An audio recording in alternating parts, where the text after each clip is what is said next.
surprise show. We did not advertise that it was happening, even though it was being planned for some weeks now. This is a show that wants to deal with the accomplishments and successes of the Citizens Union of Trinidad and Tobago. I wear two hats, and one of those hats is in my capacity as head of the Citizens Union of Trinidad and Tobago. I'm joined tonight on a panel I have with me tonight Ian Griffith. He's the national coordinator of the response team, and he will be one of the people bringing information to you on the successes and accomplishments of the Citizens Union. I also have Felicia Holder. She's the chairman of both the Progressive Empowerment Party and the Citizens Union of Trinidad and Tobago, and she deals specifically with the business affiliates program, and she'll be giving you information on that.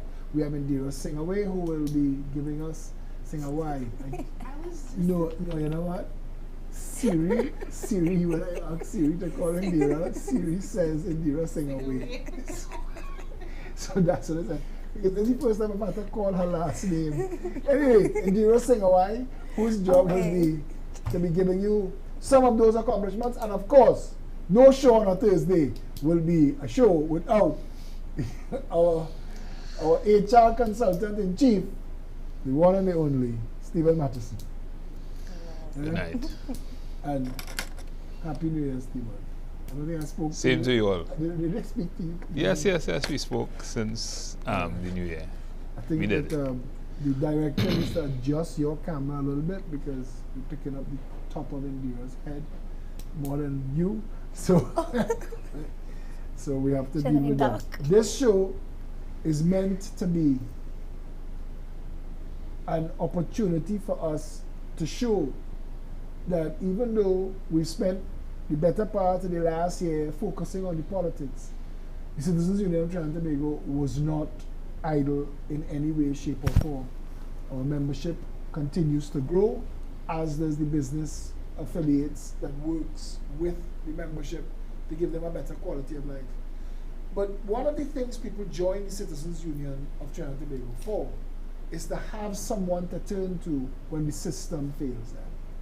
And we've been doing marvelous work on behalf of a lot of people in diverse situations, things that you would think should be the responsibility of the government, of the justice system, of local government. Ian Griffith will be giving you some examples of those, and you'll see for yourself why being a member of the Citizens Union of Trinidad and Tobago is in your best interest. Over to you, Ian. Okay, good night, everyone. It's good to be part of the team. Buenos noches, wherever you are. I've been absent. And that in part is because I am a voice for video and a face for radio. So you may not see me for a while again. Normally at the end of the show, it's the normal way of saying thank you to those who created the show. But I want to do it up front because I think it gets lost. So I'd like to thank Mr. David Welch for sitting down with me for several hours and looking at several episodes and doing cutouts and takeouts and stitching it together. It's very tedious. I would also like to thank Satish Ramsaran behind the scenes as our sort of graphic person that's going to make the show. Most of it I will see tonight for the first time when he's doing his magic. And I would like to thank also the Holy Trinity of administrative support, Indira Awai Singh, Vanna White, and Tiny Dancer. Now, those are not three persons. That is one person who is an administrative assistant on steroids. Just to give a little backdrop, it wasn't really advertised. We had set up a bout with her and Mike Tyson at the Coliseum in Caesar's Palace, and she weighed in at 95 pounds. What? And Mike Tyson at 247. But you really haven't heard anything about Mike Tyson since. But as they say, what happens in Vegas stays in Vegas. Indeed. That's all I would like to say about the trinity of assistants in one person. Poor guy got knocked out. Thank you, Indira, for what you do. It's just amazing. Actual pleasure. Right, and I would also like to thank Mr. Matheson, to whom we have referred many matters for resolution. In speaking with him today, he reminded me that he has a 100% win record. So I told him that is not good enough. He needs to get to 110%. So with that, I think it would be appropriate at this juncture probably to bring on Felicia and talk about the business affiliates. And Director? Yeah. All right, good evening and Happy New Year to all of you. The last business affiliate program we did would have been the first week in December. We took a break and we are back out now for the new year and very excited, gearing. The wheels are on the road, we're ready to go. And I do want to say, like Ian started off thanking people, I do want to thank our first adopters, and I call them our first adopters, the first wave of business affiliates who would have joined onto the Citizens Union. And since it's kind of like a year in review, I do want to do a year plus one, so 2 years in review. When we just started the Citizens Union of Trinidad and Tobago, I remember we had such big goals for the organization apart from being a place where you can turn to where you face public or private sector abuse, we wanted to add a little oomph for our members to give them some added benefits for being members of the Citizens Union, not that getting access to the legal aid team at Stephen Matheson isn't enough. We wanted to add even more. And I remember when we just thought of the business affiliate program, I always remember this, it was in the first wave, or I think it was the second lockdown we had as a country. And I remember when the office was literally closed and we had agents who were making their first calls from home, reaching out to businesses, letting them know, despite the fact that we're in a present lockdown, we do want to be able to bring business to you as well as offer discounts to our members, because that's what the business affiliate program was set up for, to give our members access to discounts from different and varying businesses in both the retail and wholesale industries, as well as bring business to these business affiliate members in the form of our members choosing them as preferred vendors. And since then, since we started the program, we have signed up close to 200 business affiliate members, and I'm very proud and happy to say that our renewal rate, and I hope it's going to even shoot through the roof tonight, because we have so many people who have put their faith in us. The business affiliate program show that we started on a Thursday, which gives our members that additional advertising. We have, I don't want to let the cat out of the bag too soon, but we have a new BA spokesperson who's supposed to be starting with us.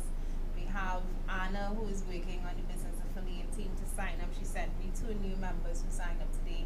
And for all of our new and past and soon to be members, we are working very, very hard behind the scenes to continue to bring discounts, deals, and incentives to you as our members. So your Citizens Union card does not only give you access to Ian and his team, as you're going to hear some of these success stories tonight, but it also offers it's a discount card in one. And for those who don't need or who don't think that they want access to the legal team, yes, very soon you're going to have access to the discount catalog as a standalone service that we are offering, and you don't have to be a Citizens Union member in full to access this. And of course, this is something that we will be introducing this first quarter of the year. So again, I want to thank everybody who would have signed up, been a part of the Citizens Union Business Affiliate Program. For all of the members who have yet to use their card and who forgot that their card is also a discount and a membership club card in one, please don't forget to check out our businesses. It's on cuttdiscounts.com. So you're going on www.cuttdiscounts.com, and you can see broken down by categories, broken down by service, broken down by industry, all the varying businesses that we have that are offering deals, discounts to you as our members. So for those who have to renew their cards, don't miss out on your benefits. Renew your card and make sure that you continue to save as a Citizens Union member as a group. Yeah, and that was a lot of information. And the reason the Citizens Union of Trinidad and Tobago continues to be a success is that members do get so much value for that card. That card gives them someone to turn to in cases where they've realized the system doesn't work as we think it does. And we keep saying when the wolf is at your door, you would understand how alone you really are in this Trinidad and Tobago. But the Citizens Union members have a softer landing. They get to talk to Ian Griffith and his team. And maybe I could get Ian now to give you some examples of what has taken place in the past 12 months. Ian? Okay, well, this is going to be broken up into a couple of segments. One is going to be videos where we take cutouts from our past videos, and that will give you a sense of the highlight, and we are going to probably explain some. For those persons that we assisted in which we did not interview them, I am going to make reference to them. But since many of them had a quasi-legal resolution, not necessarily in a court, but maybe with the companies, I am going to speak in a redacted form. It would be nice if I could have given a specific name and the company in terms of which we assisted persons. But I will start with J&G Janitorial Services. There was a person who was working there and resisted having to take the jab. And that was a back and forth. We intervened, and I will use bands. She was given a settlement below $50,000. So I make reference to another person who was working at a duty-free store at the airport. Similar reasons, resistant to taking the jab for personal reasons. There was a lot of reassignment, trying to reassign the person, not only reassign the person at a different wage rate. That was resisted. Eventually it came to a resolution, and that also was slightly south of 50K.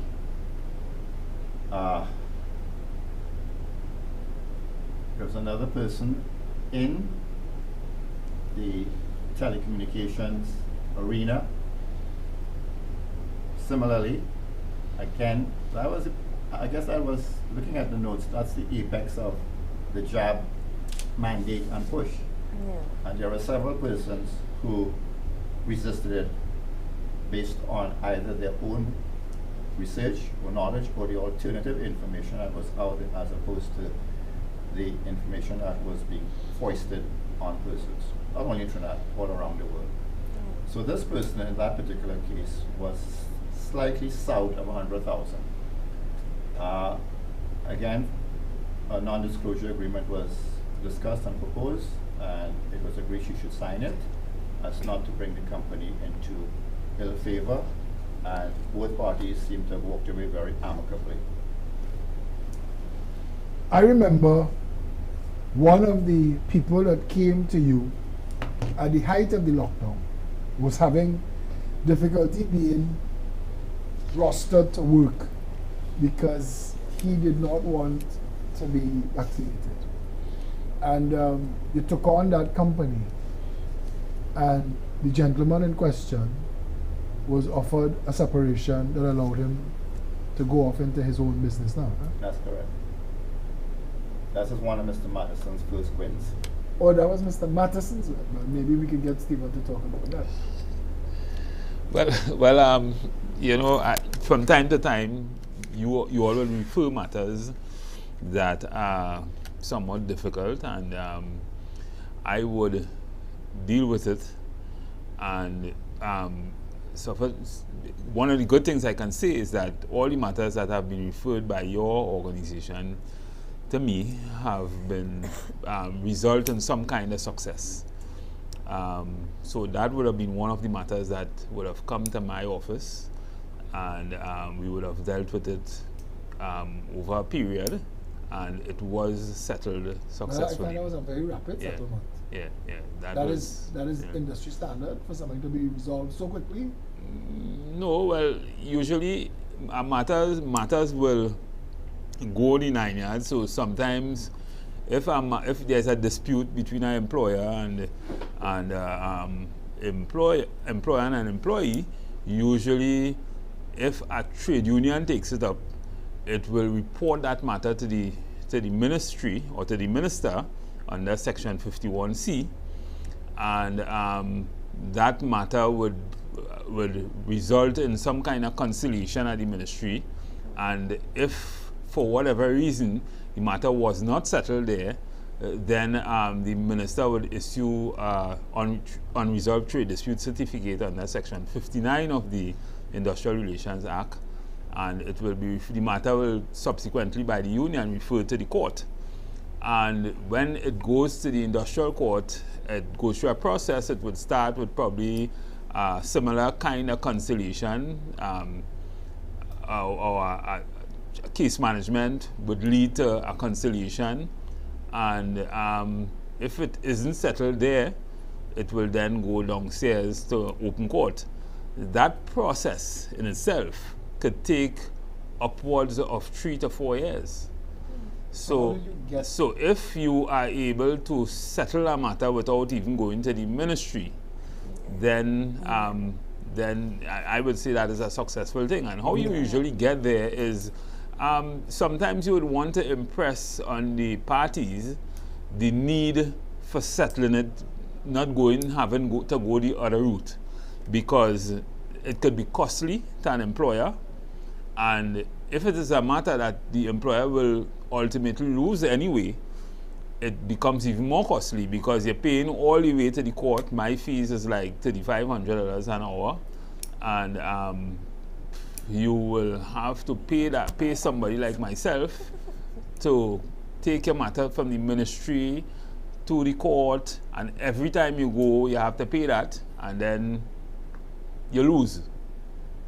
And when you lose, and of course if you're coming up against somebody like me, you may lose.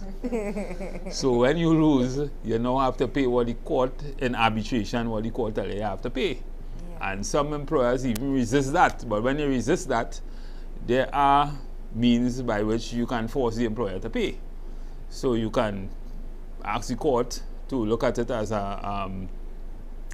under section 14 of the Industrial Relations Act, or you can ask the court, you can make an application to the court letting the court know that the employer has failed to carry out the instructions of the court, and by so doing they will be pulled in again to the court, and the court will give new orders to pay. So you would say that having someone with your knowledge and experience helps employers avoid that costly run. Yes. That will waste time and money. Yes. And at the end of the day, it's easier to just find a settlement that works for both sides. Yes. Yeah. So my firm, we work more for employers than we work for trade unions. We work on retainers for employers. So our job really is to assist employers in mitigating in instances like these, where if we are there before the employer commits the breach, then it is easier for the employer. But once the breach has been committed and I am calling, then I will see how best I could mitigate before having to go to court or going to the ministry and that kind of thing. Because once you start going there, the cost really starts piling up. And it is astronomical at times. I am also aware, I don't know if it's on your list to discuss, of this gentleman, this recent success with the security firm. That's on your list to discuss. There are more than one, so I don't know which one you have in mind.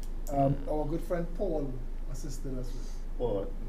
Is that on your list to discuss? That's what I was not planning to.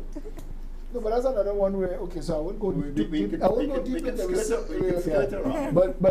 but he wrote a letter, and based on that letter, the other side looked into the matter, and I want to say this, that is what the Citizens Union does. And there's a company that I am aware of that none of their workers are unionized. And they've been watching what we've been doing to help other people. And so they came to me and asked me if we represent the whole company. And I tried to explain to them, we're not a normal trade union. And they said, good, because we don't want normal trade union problems. We want people that could, exactly what you just said, cut through the red tape, save the court time, get both parties around the table, and find consensus. Yeah, so you really just an advocacy, an advocate group, advocate organization. But even the High Court is Mm. heading in this direction. A large part of the Attorney General's office now is being spent on, focused on mediation. And the world is realizing combative court helps nobody but enriches lawyers. Wastes a phenomenal amount of time. We don't have a problem with At that. the end of the day, Not at that rate. at the end of the process, no problem. But at the end of the process, everybody loses. If you could get to a place where fees are a minimum, so that the settlements and the agreements is not as painful, it makes a lot more sense. So it stands to reason that the Citizens Union, the way we do business, is ahead of our time. It's ahead of the curve. Yeah. Well, it's something I normally would have said during the early days of the shows, and I think it's important to reiterate it here.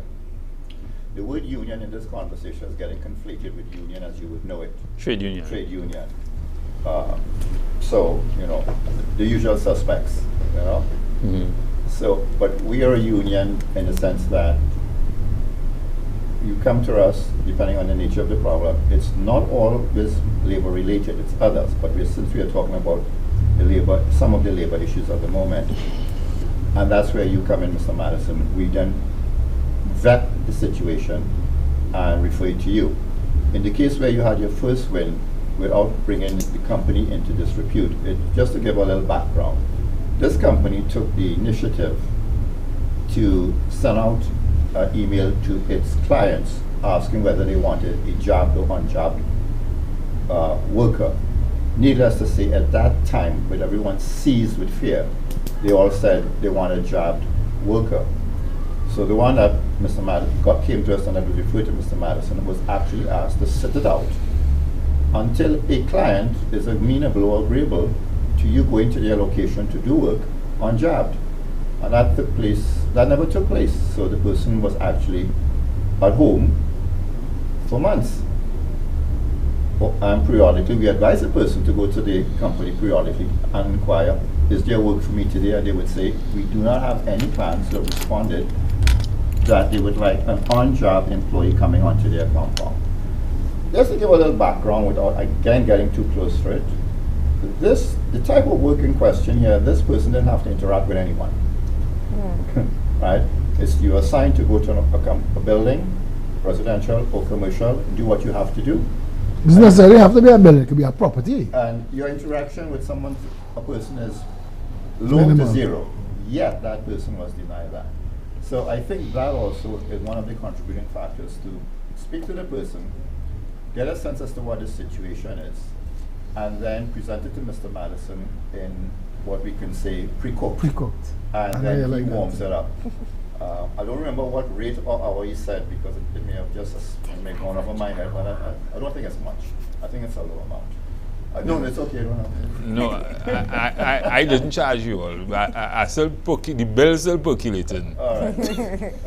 I find with all the food references, I agree, and I want to say, Okay. when Ian went back to speak about the issue of it being union as opposed to a trade union, I want to touch on that because the whole idea behind the name is that strength in numbers, that we together could solve just about anything. It is the foundation of a democracy. That is the heart of democratic principles. And we had toyed with the idea of Citizens United, and it almost was that for a minute. But the reason we stood with the name Citizens Union, even though some people would press the issue of the meaning, a trade union is different to a marriage union or a plumber's union. Union is a word in English language. So union in and of itself does not mean labor relations. And I want to be clear about that to the people who misunderstand the use of the word union. And the Citizens Union of Trinidad and Tobago, it offers the idea of 1.4 million of us standing up for each other. And that, the day we get that, Trinidadians would not be at the risk that they are right now and every single day. Yeah? Okay, one of the other issues along the same vein, and Mr. Madison will probably opine on this, is that we had a person employed with the Ministry of Education for 19 years was being transferred to the Ministry of Finance. And that Ministry of Finance was located in Rio Claro. And the person did not work proximate to that location. So after a bit of back and forth, and her primary concern, she was a single mother and she had 2 young children, and the traveling distance to get the children to school and this relocation was an issue. Eventually what happened, she received a transfer to Rio Claro, close to home after a lot of back and forth with me just in the background nudging. However, she had to accept that on the basis of a reduced position from clerk 3 to clerk 2. In speaking to many persons employed with various ministries, they would speak to me and say to me, like, I've been working there for 19 years, I've been working there for 21 years, and such and such. And when you get to the bottom of it, and Mr. Madison, you're probably quite aware of this, it's quite stunning for me actually. Their definition of working for 19 years is not factual. They've been on contract, well, in their mind, they came in out of school, and they're now adult, and they have 13-year-old children. So when they're talking, I've been working with Stephen Madison for 25 years. But you only been really working for Stephen Madison between the contract you signed Jan 1, 2023 and Jan 12, 2023. But you can tell everyone, I remember when he was a 1-story building, I moved from clerk 1, clerk 2 to clerk 3. What say you about that? Well, you know, that's one of the problems with our system, our employment relations system, and the understanding of contract labor in Trinidad and Tobago. So there's a great misunderstanding between what is a contract for service and what is a contract of service. And even the government, right, make that mistake. So you would see a lot of matters like that, and I could rattle off a whole lot of trade disputes that were settled in the court by government agencies and state-owned agencies that the government were not successful in because of that same misunderstanding. Now, if you are working if you're working anywhere, now I'll tell you why sometimes employers do it, and usually they do it to either have a greater amount of control over the worker, or they do it to keep the worker in a place where they are always like a carrot and a stick kind of thing, or sometimes they do it to cut costs from paying certain kind of benefits and that kind of thing down the road.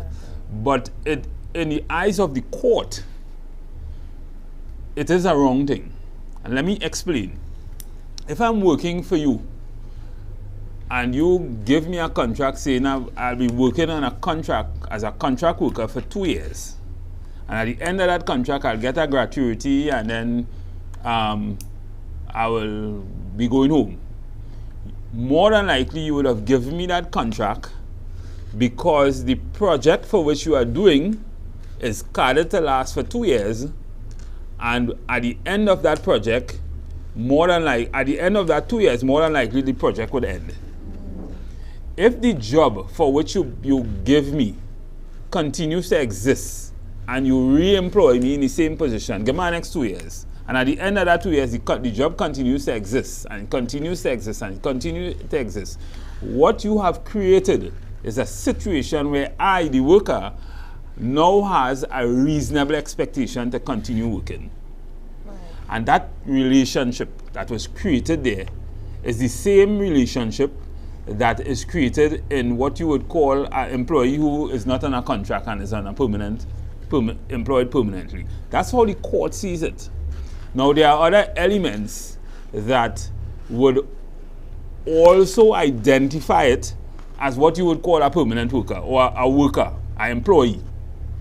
And that is, you was paying my taxes. You was deducting statutory taxes, statutory deductions. So you was paying NS for me, you was paying PAYE, you was paying all that kind of thing. I had a car, company car. I had all kind of thing that says that I am an employee. So now how could you come and tell the court after 3 successive contracts and the job continues to exist, it hasn't changed? How could you now come and tell the court that you only terminate me because my contract ended? It does not work like that. And employers need to know that, and the government also need to know that. The people who write in the contracts for the government, they need to know that. So I want to ask you a question. So you're saying that beyond the actual physical contract, the court sees through it. Relationships develop, expectations develop. There should be things, even if they're not covered by the contract, that should have been covered by the contract, the court will protect. The worker, yes. The court will still protect the worker in a situation like that. I wrote, when Ian was doing the leading, I wrote public sector victimization. Police officers especially tell me all the time that if they stand up against certain people in the community, that they could find themselves walking a beat in Maclot, and that is what they get threatened with. So well, that's the next thing. You know, that's the next ploy they use to abuse, to take advantage of people. Public sector victimization. Yeah, they do that, but you can't get around that too. You see, in most when you, if I could just include this in what you're saying, being put from a clerk 3 to a clerk 2. Victimization. Well, that's an emotion. How can they do that? Well, in order to get the position you want proximate to where you have okay. So they have her negotiating away. So let me just say, let me say this. Let me just say this. Once, for any contract, for anybody, any employer to make those kind of decisions, it has to be a decision between an agreement between the employer and the employee. Right? Now, a lot of times, employee has what is called management prerogative to say how they want their work to be conducted and where they want to. So if, let's say, you're working for Amalgamated Foods, right? You come and you got a job at Amalgamated Food. They have 20 branches throughout Trinidad and Tobago. You didn't come and accept for employment with Amalgamated Foods, Sangre Grande. You dig? You asked for a job at Amalgamated Foods. So if, per adventure, Amalgamated Foods want your skill in Miaro, then at any point in time, they could decide to transfer you to Miaro to work in Amalgamated Foods. But there are other considerations. If they are doing that, then they will have to consider what they're paying you. They will have to consider certain kind of allowances. They will have to consider other things which will make the job the same as you working in Amalgamated Sangre Grande where you was working. Because there are countries in Europe who have started considering your commute as part of your employment, and that you have to be paid for the commute, for the time that you're in the train or the taxi or the bus. You are at work, because the purpose of your being in that train or taxi or bus is to get to work. Sometimes then it would be the best interest of the company to approach you with a whole relocation package. Yeah. But you know, companies relocate you to Separia or Rio Claro or wherever, and say. Companies do not think so far in Trinidad and Tobago for a number of reasons. You see, most of the time it's a cost thing, but most of the time, by the way, when you make those kind of drastic moves, it have little to do with the employee skill or the employee need for that area. Most of the time it's a victimization thing. Like you send him somewhere far so you'll leave the work or something because you have no other way to get him to leave. And that is where it comes in. Now, the court sees through all these things, right? But if they make the position redundant and say the only other position in the organization that you can fit is in Rio Claro, that's different to them moving you Rio Claro and then putting somebody else in your position here because your position continues. So we beg the question, why will you move? Well, you see, again, company do all kind of gymnastics to get around things, but these things can be, if you have the right person representing you, these things are usually transparent, you can see through it. Because usually it will have a reason why I do this. So you change around the job, right? You say the position can be done, but you have somebody else doing the same thing that I was doing, you just call it a different name. But specific to this case here, there's a government involved. There are two ministries involved. Ministry of Education, Ministry of Finance. You go to a lower grade. I mean, there's a lot there. Yeah, but the thing is, you see, one of the things you would have to understand, what is the collective bargain, the collective agreement says about that. There's a number of things sometimes you have to understand. There are certain kind of From my recollection, these are contracts. So it's those contracts you keep talking about. Right. So you have to. At the end of the 2 years, I can take it from education. You had to see what the contract says. You had to see all of that. Now the thing is, if the person was working under one ministry and moved to the next ministry, that's a different thing. The other thing is, those kind of contracts sometimes even doing that. Sometimes to even understand that it's complicated. Let me tell you why.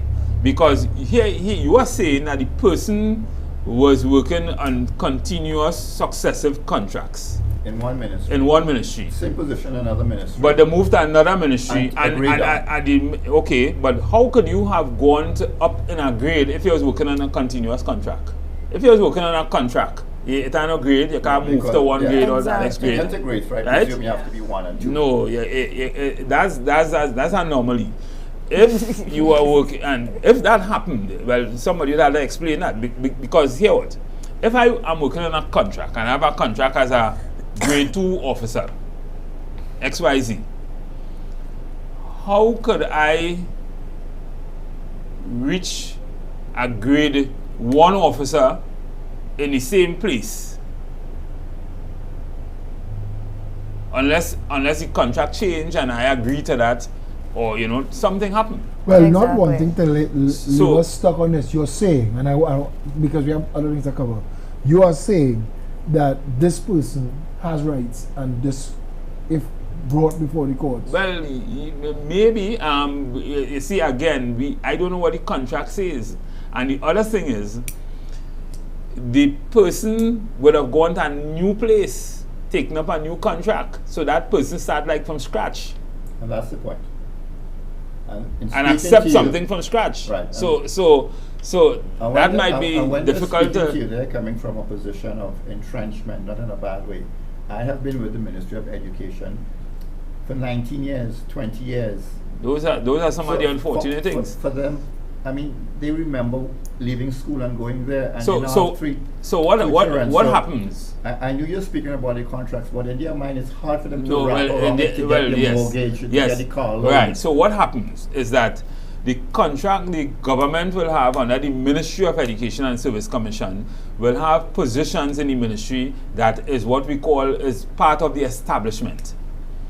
Positions that are not on the establishment, sometimes that they will need to hire people, separate skill set that is not in the establishment. They will need to hire people. They'll get a cabinet note and the cabinet note will approve a particular position. They will need to hire people to fill that position. Sometimes that goes on for years and years and years, right? And they didn't change it or put it on the establishment. So it becomes a position outside of the establishment for which is a contract position. And when that happens, they are able to manipulate the system, change people accordingly and that kind of thing. But even that, the court, on a number of occasions, and there are plethora of matters that were settled in the court that speaks to that. Even with that, the court sees through that. Well, we have to take a short break right now. Handing this back to the director. When we come back, Ian has some video clips that he wants run from that demonstrates some of the accomplishments of what was accomplished in the past 12 months. So when we come back.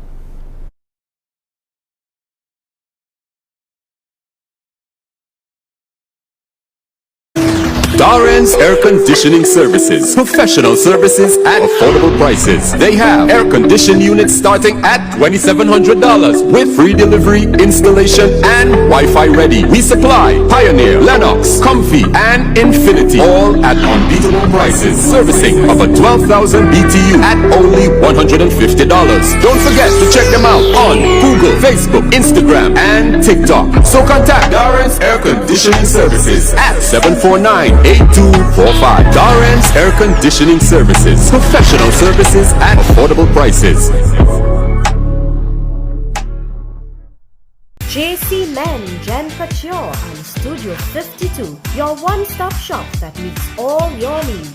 From men's clothing to women's fashion, it's all here under one roof. This is shopping galore and fashion with a difference at Studio 52. Come visit us. We're located at Penco Street, Chaguanas, or call us today at 1-868-775-1747.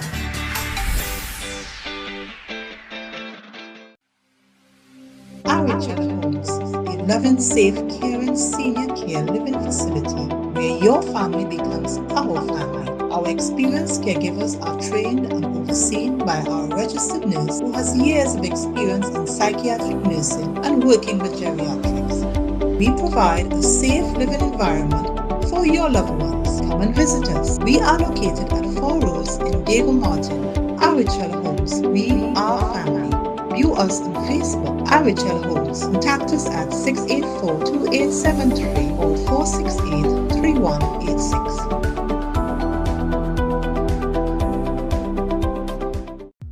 Unique Woodworking Trinidad Limited and Unique Lumber and Construction Guyana Incorporated are premium manufacturers and exporters of high-quality bifolding sliding and pocket door systems, fire-rated doors, windows, operable louver shutters, hardwood floors, staircases, architectural moldings, and toughened laminated glass. Unique Group of Companies also supply kiln-dried greenheart, mahogany, cedar, and teak for both residential and commercial projects, locally and regionally. Our logs are cut and shipped by Unique Lumber Guyana and dried in our computerized kiln at our factory's facilities in Trinidad. Visit our showrooms to see the quality, which makes us unique. So, how are you enjoying your dinner, Booby Looby? Well, it's really well seasoned, and partially spicy. Well, I make it my priority to exfoliate my meat before divulging in the steamy essence of love. Yeah, you know what I mean? Rock back. Did he just put Alcalado in here? Are we still speaking about the food? Of course, Booby Looby. Look, let me emancipate the AC to cool things down. Oh my, that's cool. Yeah, that's Neil cool, baby. Now who could be possibly summoning my time at this present moment? Don't move a muscle. I'll be back. Oh, Neva! Everything good, oh? Gani I saw. Wow! Neva! I see you walking away. Who's that way? Neil cool. Who's that way? It sounds right. Who? Neva! Alright, Booby Looby. Apologies. Now we're rolling. What are you doing inside here? You want in wise way, don't already. What? Who are you want to say again, right? Neil cool, boy. Neil cool. Come on, man. Neil cool. Come on. You're killing my date, man. Look at this thing. It's just sharp on brother. Just leave this. Go on. But what trouble is this, boy? Now where will we, Booby Looby? What do you think about having a brief entanglement?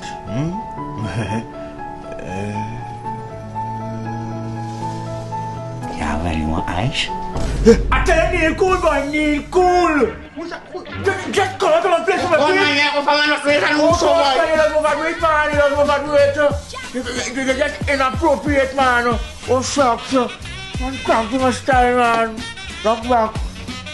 If you're looking for the coolest of the cool, just call Neil Cool. Guaranteed to have the best prices and after service care. And if you're looking to save big on your electric bill, ask about the AKL units, 7 years on compressor and 2 years on parts. So call them today, message on Facebook or Instagram and get cool. Stay cool with Neil Cool.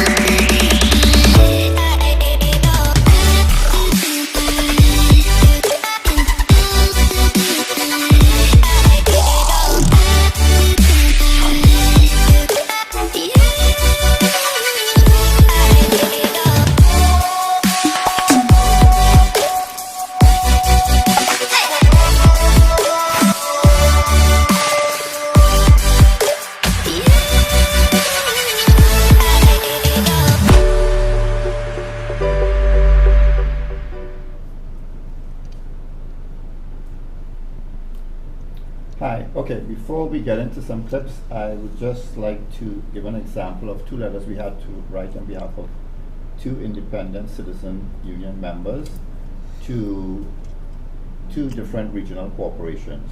One was to the chairman, Mr. Henry Awang, of the Kuba Tabaki Talparo Regional Corporation. We had written him in March of 2022 on behalf of a Miss Maureen Boudou, and simply we captured in that letter, and I would read verbatim, to reiterate, under the Community Mediation Regulations 2007, the parties entered into a signed settlement agreement dated October 19, 2015, granting Ms. Maureen Boudou vehicular access until the matter of the land dispute was settled by Carney Limited. The Commissioner of State Lands delivered a quick notice under Section 6 of State Lands Act, Chapter 5701, as amended, to Ms. Chun attorney, Mr. Roshan Babwa, on April 27, 2021, instructing his client to deliver up state lands located at coordinates 10.3777277, 61.4206677. Those be longitude and latitude at Mount Pleasant Road, Spring, Vale, Claxton Bay, within 7 days from the date of the said letter. The corporation responded to us and acknowledged our letter, and in brief they said, please be informed that your letter will be referred to at our next Physical Infrastructure Committee meeting, carded for 11th of April 22 to discuss among other members of the council, after which it will be forwarded to our technical unit for further investigation and report. Updates will be given accordingly thereafter. For further inquiries, please contact, signed by Mr. Henry Awang, Chairman of the Regional Corporation. And I would like to say personally, we appreciate him receiving our letter and acknowledging it. It is alleged that the person to whom the quick notice was given may be well known to the corporation, and therefore that may be impacting upon the corporation taking the decisive action and ignoring the Commissioner of State Lands quit notice, as I referred to. This person is not a member of the Progressive Empowerment Party and may not even be a member of Citizen Union at this juncture, because the membership is annual. So I cannot say definitive tonight if that person has renewed their membership. But since we initiated the process, I would say this. In the absence of the corporation not taking decisive action to enforce something, during the New Year period, a fracas encountered among the parties who were given the quick notice, and Mrs. Boudou should have legal access to that property, to her property, resulting in lacerations, police reports, hospitalization. So I am using this platform here tonight to just appeal to Mr. Awang. This is not This person is first and foremost a citizen of Trinidad and Tobago, but most importantly, one of your burgesses. And if you could revisit the matter and bring it to a resolution, and hopefully these two parties could coexist peacefully. And I just wish to thank you in advance. I don't know if Philip wants to say anything on that. Well, reading what you handed us earlier, it is a damnable shame that someone seeking representation, I could borrow the response letter, and if David, director, could bring this up on the screen again. I find it a damnable shame that the last correspondence that this citizen of the Republic, taxpayer, got was that in March of 2022, which is almost a full year ago, they acknowledged the letter that was written and informed that the letter will be referred to our next Physical Infrastructure Committee meeting, Cardiff, 11 April 2022, to be discussed among members of council, after which it will be forwarded to our technical unit for further investigation report. Updates will be given accordingly thereafter. That is instructive to me. Updates will be given accordingly thereafter. Has any updates been given? So this is gobbledygook and doublespeak. This is governments putting people... No. But this is a paragraph of nothing. No, but I didn't mean to make a joke. I know. But it's a paragraph of nothing. You went into such detail that it will be discussed on the 11th of April, after which it will be forwarded to the technical unit for further investigation and report. Updates will be given accordingly thereafter. This woman now, I think she has grounds to sue these people because they are just making a mockery of their responsibility. For any further inquiries, please do not hesitate to contact my office at 636-1389. Has anyone followed this up, telling them that they are a year overdue with the updates? We submitted a subsequent letter reminding them politely, letter 1, and their response is action, resulting in the festivities taking place between the two parties, leading to a fracas. What corporation is this? Kuba Tabaki Talparo. And who is the parties? What's the problem? What's the what it is the person initially wanted? One person is requesting access, use of an access road to get to her home. It has been adjudicated, it has been resolved, there's a quit notice given. Everything is in place. There's access road to her home? Yes. And she got it? Yes, there's a quit notice from the Commissioner of State Lands. It's just for so what's the problem? It is just for him, Mr. Matheson, to just do what the Commissioner of State Lands. We're not asking him to invent anything. She had access before? They gave instructions. No, she had access before. She was passing through it before. Yes. So if she was passing through it before, and now the Commissioner of State Lands say you have access to pass Somebody through. blocked it. Somebody blocked it? Neighbor. The neighbor blocked it. This is where the citizens union got involved. Or the neighbor blocked it, and the neighbor is on state land too, or the neighbor is on... But Stephen Matheson. We'll take that under advisement and send to the technical unit. No, we church going, law abiding people. We not gonna pick up our loads and knock down nothing. But I understand. We'll send to our technical unit. Our technical unit just gave people some terrible advice. I'm saying that, but I can understand his frustration. I can understand this woman's frustration because they in one move they demonstrated the failure of government to act on its own instructions. Why would he need to forward it to a technical unit if the Commissioner of State Lands has already ruled on it? Definitively. So what does he think his role is? Is he going to revert to the Commissioner of State Lands? Is he planning on moving a motion against the judgment of the Commissioner of State Lands? So what was all of this? On behalf of his budget, Mrs. Boodoo. And enforce the instructions of the Commissioner of State Lands. Fully documented there, longitude, latitude, everything. So is it a political thing? Is it a racial thing? What is I it? alluded to earlier, the person is well known within the corporation. Well known It's saying what more. mean? When the police say we are well known to me, it means I that we remember- charge you a lot or we I remember that yeah, outgoing criminal or something. I remember that outgoing That's one mayor. interpretation. What do you mean well known? Well, in a favorable way. I remember I that don't outgoing understand. mayor. I don't want to know. like how Phillip know Miss Sing away. sing away. I'm going home. Bye-bye. I got Havana White. No, but I was telling you, an outgoing mayor took a backhoe and broke down the structure of his girlfriend's ex-boyfriend. Right? No, that way saying it? That happened in Trinidad. Trinidad? Yeah. Well, we Okay. see a lot of these cases. So the same one that I referred to you with the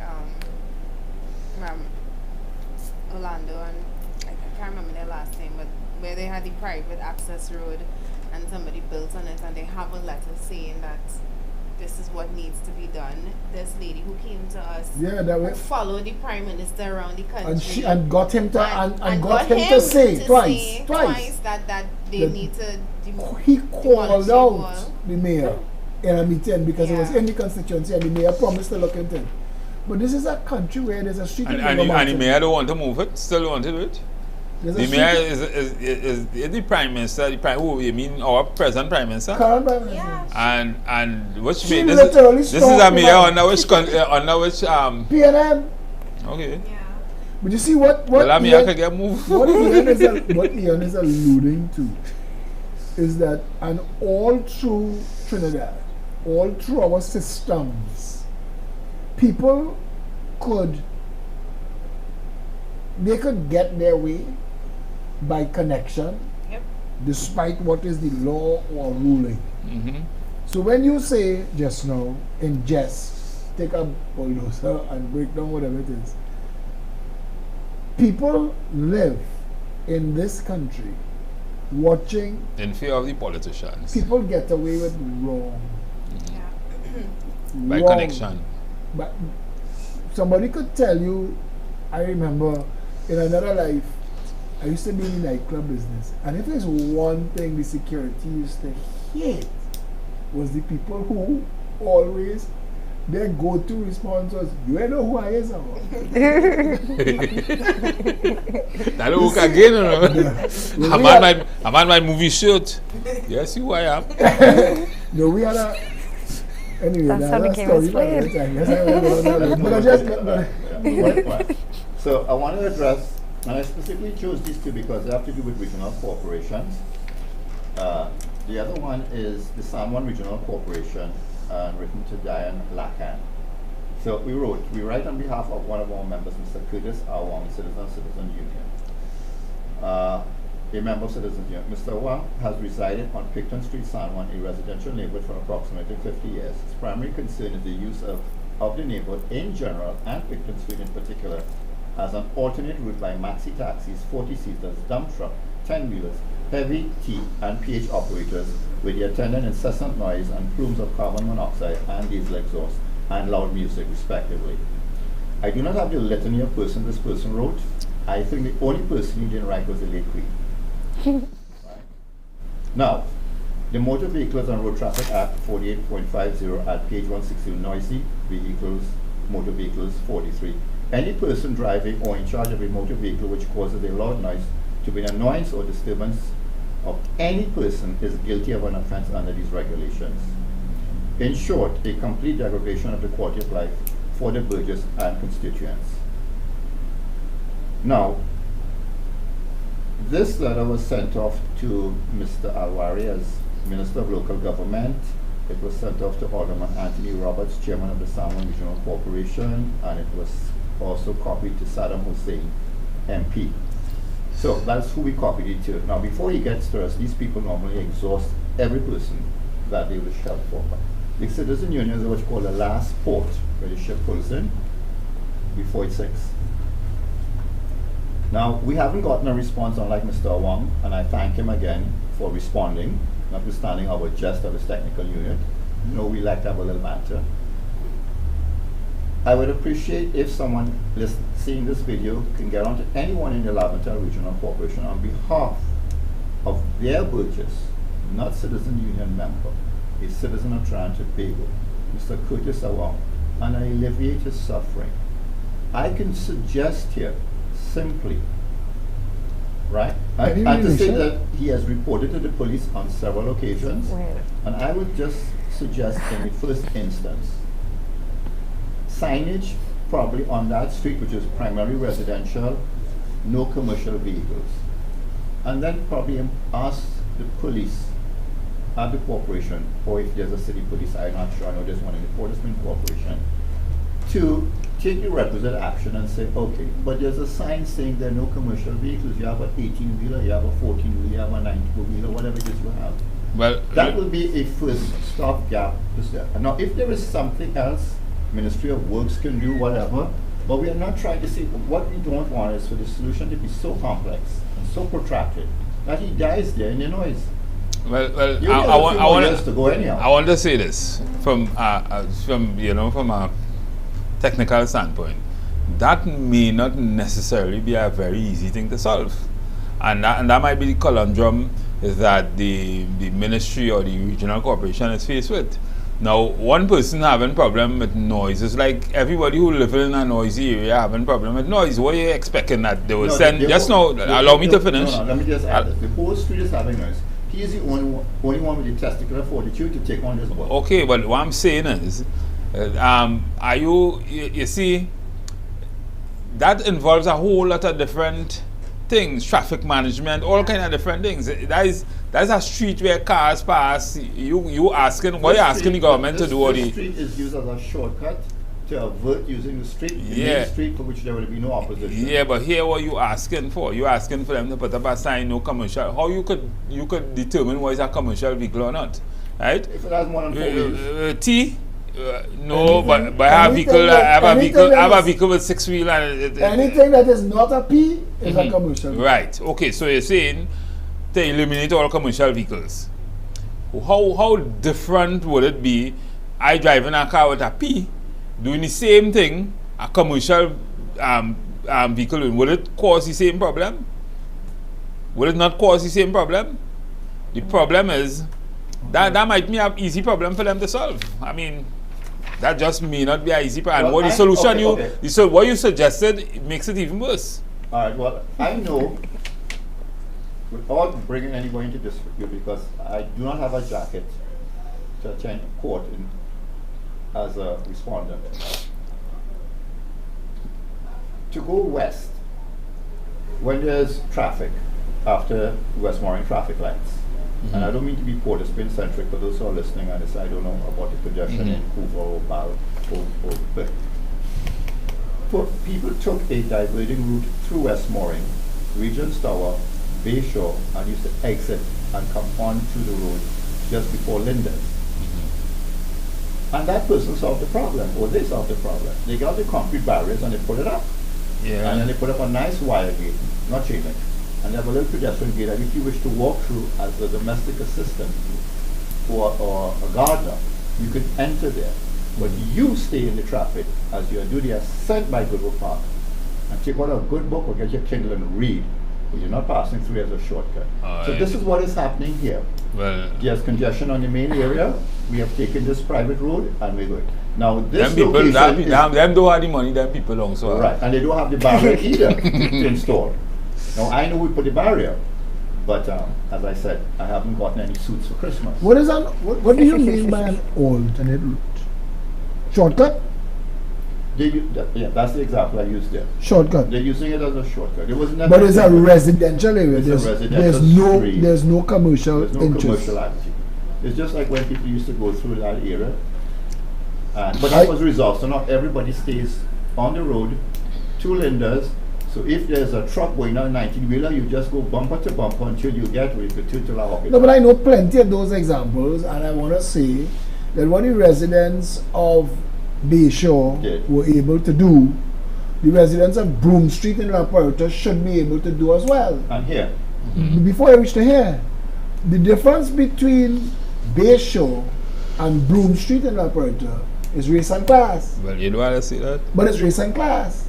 It's money. And what disgusted me when Bayshore closed the street and was damnable in their condemnation of the types of people that they didn't want driving through their streets of Bayshore at night, using it as a shotgun. When they're in their BMW and their Mercedes-Benz and their Range Rover and they're trying to bypass Diego Martin traffic, they want to be able to drive through those streets. I think that is unfair to the people of the country. If you're going to do this in every street. The people in Anderson Lane in Marabal, behind Bossier Village there, trying to get past Saddle Road, early Saddle Road traffic, they do that too. Make life hell for the residents. So, I mean, at the end of the day, it's all planning issues.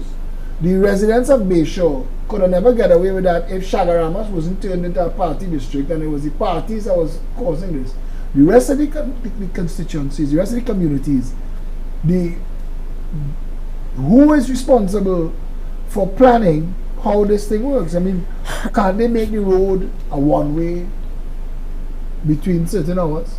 Well, I would leave that to the persons at the Ministry of Works and to do it. I would like to go on site physically during the day to this location to see what Mr. Awong is putting up with, because it could be frustrating, and we really do take our citizens for granted. I want to use another example. I want to come back to the issue of Carnival. When Carnival was something that was a spectator event, the residents of Newtown, St. Clair, Woodbrook was happy to have Carnival in their streets Monday, Tuesday, whatever. But Carnival stopped being respectful of the constituents. Juve dirties everybody's front wall and then you ought to pay for it yourself. And the highly amplified music trucks. When a band come down your street, it is an assault of noise for the elderly, the infirm, the sick, little babies. And we as a nation, with our lack of government... Oh, that can be solved very easily. You'd rather stop the bands. The bands and the other get some kind of permission to drive on that street for Carnival. Or no, just charge each band or each band leader a fee if you want to pass on the avenue. And the corporation take that. And at the end of Carnival, the corporation go and buy paint and clean back everybody all and day. Simple. Noise, the 2 days of noise, and it's really unfair to them. And that is if it's just 2 days. And I'm bringing this up because right now, the business community of Charlotte Street writing me about the failure of the mayor of Port of Spain to deal with the vendors and how they leave Charlotte Street when they're not there, and how difficult it is for people to park. They leave things on the streets. So I told this person who just wrote me, I'll come there. I'll come and meet with all of the business people to hear what they suggested. At the end of the day, the people of Bayshore had a right to peaceful enjoyment of property, and I'd never say otherwise. Yeah. As do the people of Anderson Terrace, everybody have a right to peaceful Broome enjoyment. Street, Picton Street in Aranguez. Everybody has a right to peaceful enjoyment of property. Each of these instances requires government to get involved. For this gentleman to write this letter, it means that he is having a problem that requires some solution from the state. The Woodbrook, but they could sue too. The Woodbrook they residents, could sue the state. They could sue the state on that. Okay. The Woodbrook residents have been told by business people, well, sell your property and leave. And that's disgusting. Because what they did to what is probably the best example of a proper laid out community in Trinidad was Woodbrook. Woodbrook had all that it needed to support all of the people of all age groups, all the parks, all the churches, all the denominations, multiples of pharmacies, doctors, dentists. The people of Woodbrook for decades lived a very good life until the people who wanted to sell alcohol descended on Woodbrook and turned Arapita Avenue into the strip. I grew up on O'Connor Street in Woodbrook, and on a Sunday you could have counted 3 cars pass on Arapita Avenue, plenty did. It was a residential community, and I think that the government has a responsibility to keep its word in every iteration of itself, every version of government, 50 years ago, 100 years ago, if you told me what I was buying into was a residential community and I did, you have a responsibility to keep your word. We live on 13% of the land in Trinidad and Tobago. The business community cannot continue to assault residents for profit. The mayor cannot lazily foist vendors on people. There should be systems in place where vendors get spaces to operate because the public will follow the vendors anyway. In fact, the business community, if the vendors get put in a space different to Port of Spain, the Port of Spain businessmen will lose because the public will go to the vendors. Vendors usually have better products and cheaper prices because they don't have all of the overheads. I'm saying all of that, and I want to come back to Mr. Awong here. The peaceful enjoyment of his property is his right. It is the foundation of law. There are two scales of justice, malum in se and malum prohibitum. And malum prohibitum is peaceful enjoyment of property. Yeah. This gentleman has a right. And I want to go there, and then I am going to go. Who is he writing to? No, we are writing on his behalf. To who? The CEO of Sawan Lavender Regional Corporation. I want an appointment with that person on behalf of Mr. Awong. We're going to deal with that one. Okay, so I just wanted to use those two examples where persons write to us with issues that are ongoing. One is access to an access road which the Commissioner of State Lands granted, resulting in a fracas because that was not quote-unquote enforced. And one of peaceful enjoyment to area in which you have been residing for 50 years, which has been used as an alternative route for commercial vehicles who do not want to use the main street, obviously for congestion. They're using it as a time-saving mechanism, but it's just having an adverse effect on those. Director, if you can go to the clips.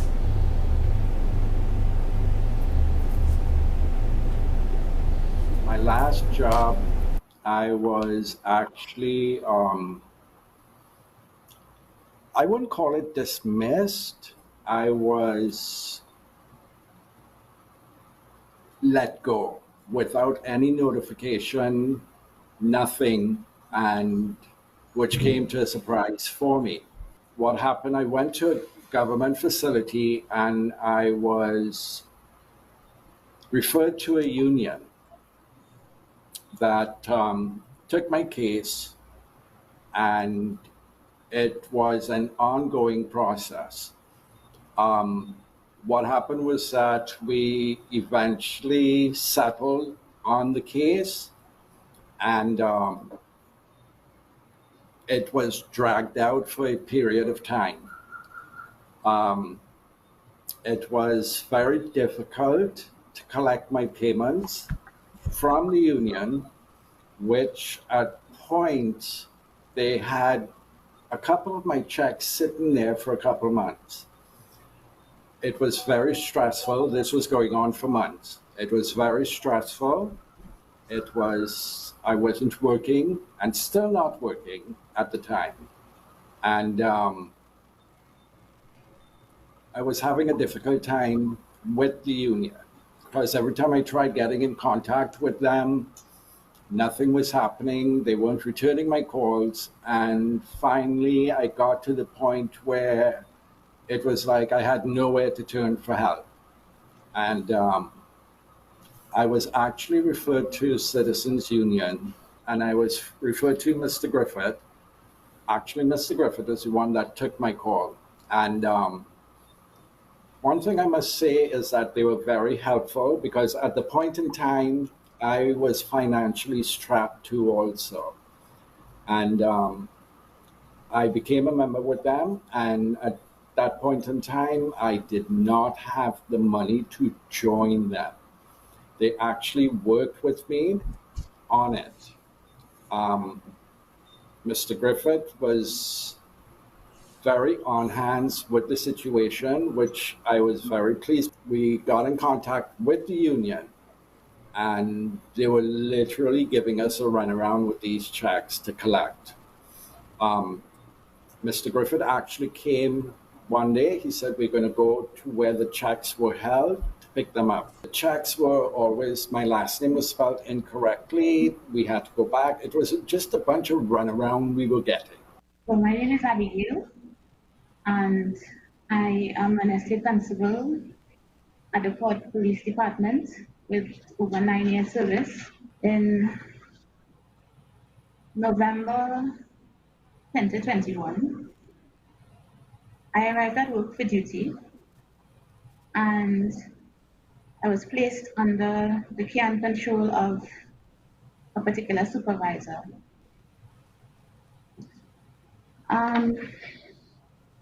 Bear with me because this is really difficult. On that day, this supervisor insisted that I enter a small room. I was forced, however, to respectfully decline because I became uncomfortable and fearful. Being in any locked or closed space with him.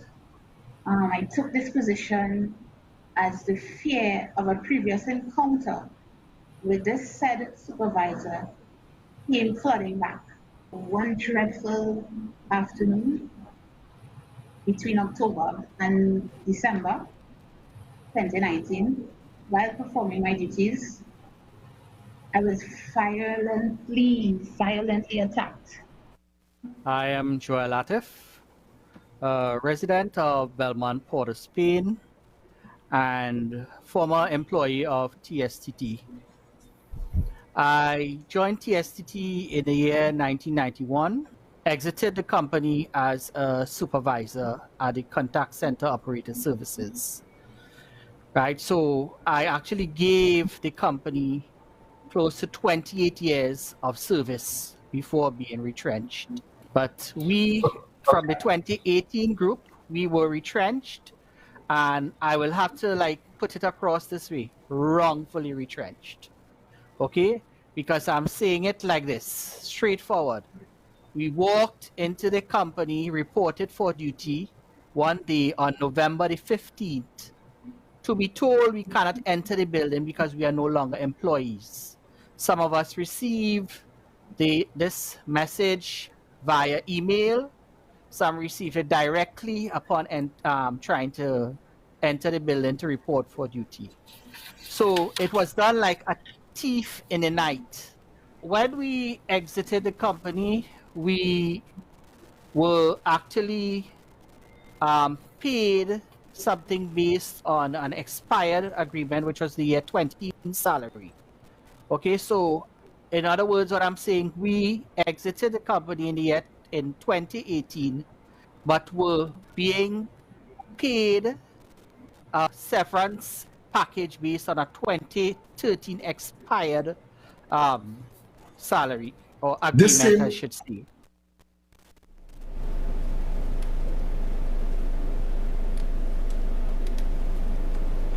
Okay, Mr. Matheson, I know there are takeouts, but there's some issues there that I do not know if you grasp with your clarity of mind. They won't long enough to see what the real issues were.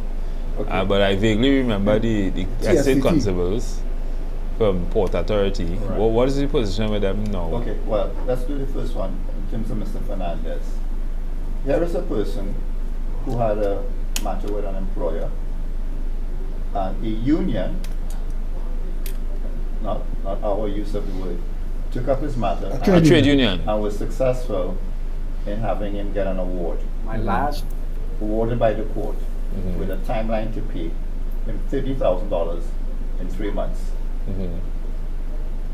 He came to us cap in hand only because the union failed to get the employer to fulfill a court order. And when the union failed to get the employer to fill, so the employer was in contempt of court. Okay. Right. And when the employer decided to pay him, rather than pay him in tranches of $10,000. They paid him $1,500. What they did after being employed with them for several years is misspell his surname. So when he gets to the bank, he can't encash the $1,500 check. This went on for approximately a year. As a person in your field, it's advocate union, I'll say it. There is a, right, okay. Advocate union. No, wait, let me, I know you're excited. Your area. Yeah, but let me help you. Now, advocate union. The question wasn't answered. Okay. Unions, and the other gentleman, Mr. Joel Latte, he's going to get to the Communication Workers Union and say, I'm coming to your guard now. I'm inside of your guard. No, well, let me deal with the first one. No, they conflated. Because it's a pattern of behavior, a systemic pattern of behavior by the people from whom they are registered to represent workers, and they don't do it. No, well, let me deal with the first one so you'll see how different it is from the second one. If it's a contempt of court issue, that is for lawyers. Right? No, not necessarily. If it's a contempt of court issue from the industrial court, the union was supposed to, or the union sometimes don't go all that way, but that particular union will do it. It's a contempt of court issue. I know Teddy Stapleton, he would have done that. I've had experiences with him against companies that even I would have represented, where he would have, all you have to do is make an application to the court, letting the court know that the employer would have failed to do follow the court order, a contempt of court. Or you could, under Section 7 of the Industrial Relations Act, you can also make an application for an extract, which you can go to the High Court and get the court by judgment to upheld the judgment. So that is well known to trade unions. If an employer, for whatever reason, can't pay an order, what the employer could do is they can make an application to the court to vary the judgment. And they will come to court again in the next hearing, and the court will hear what the position is. They will present the books and whatever, why they can't pay. And the court will say, well, look, listen, pay $1,000 a month, or pay $3,000 a month, or however. So that's an easy fix. Advocate trade union, I don't know why Advocate trade union didn't do what they were supposed to do, but that sounds strange. Teddy Stapleton, he would usually do that. Well, maybe for less money than that. Going through some life changes. Okay. Okay. All right. So I'd be very liberal in using it in a public forum. I know Teddy Stapleton. Because if I had brought the recording of his bombastic behavior when I went there, it would shock you. Okay. All right. Before you say anything, that timeline that you referred to there, what is the reasonable timeline for this gentleman who is about retirement age to get $30,000 broke, and at that point was asking his mother in Miami, who is 90 years of age, to send him money to pay the rent? Based on that nice procedure you talked about, go to the High Court, enforce it, send the payroll, get the auditor, KMPG, I can't pay it, I only pay $3,000. I would like to know what's the waiting period. I do not know if there are mailboxes at La Perouse Cemetery where you can forward the checks. Could it be forwarded there? No, I would like to jump in here for a minute, because I understand the emotional strings that Ian Griffith is pulling, and he is very right in doing that. I also understand that you have been treading water in this system for a long time, so you understand it. And I have come to find in my decades of activism that people grow accustomed to a situation while not agreeing that it is correct in any way. Start to, by osmosis, adopt the idea that it is unfixable. I believe that all of us in every sphere of society in Trinidad and Tobago have a responsibility to keep our eyes on the prize, and the prize has to be what is best for all the people of Trinidad and Tobago, all of the stakeholders, all the time. That's how we need to approach everything. A victory is not a victory unless we all win. And I think that the Citizens Union, a lot of what Ian Griffith has done, has been about getting us to a place where people could see that there are people who still care beyond what is accepted as the norm. I do not know how much more of these you hope to share tonight. No, that's what we're only commenting on what the director is showing. But the thing is, what I want to say is that a trade union, right? Yeah. When you go to a trade union, you go to a trade union as a member. A trade union could only take up your matter if you're a member of the trade union.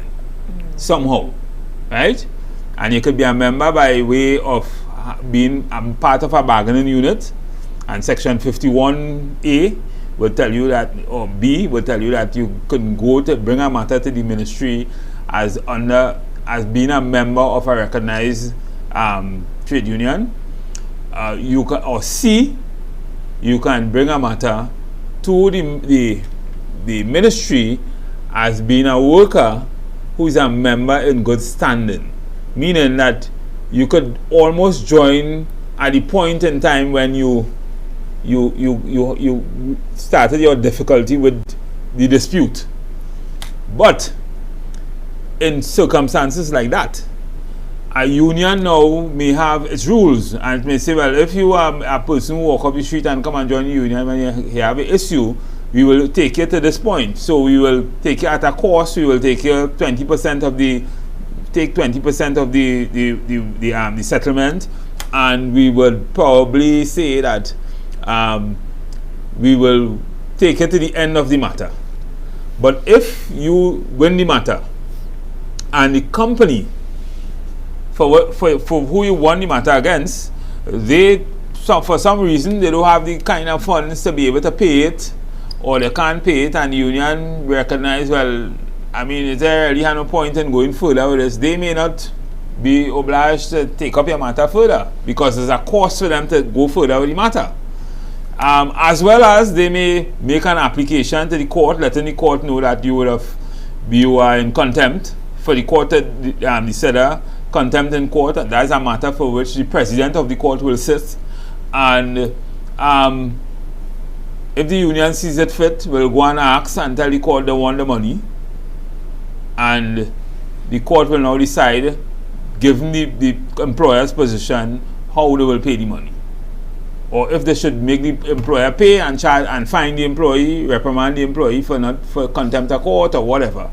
I think the point is that none of that was done, though. Right, and that could happen within a month or two of the matter here, of the end of the matter settlement. Felicia was making a point. Exactly. What you're describing is what should be the process. The fact that we were engaged in the first place, that did not happen. And I remember this case specifically because I was very intimately involved in it as the person who had to go and get the checks initialed for his name to be spelled correctly on it.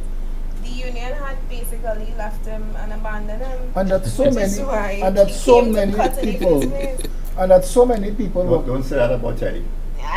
This is my unbiased opinion. I remember this gentleman basically crying With a name to like us. Teddy, that's what he said. And that so many people felt comfortable exactly that this could continue is at the heart of everything that is wrong in Trinidad. Now, I want to say that it is 10 minutes past 10, and we have to bring this to a close because, of course, these conversations can run on forever. But there is a strong argument to have these shows, if not weekly, then at least monthly, to keep the public informed as to what has been done and can be done.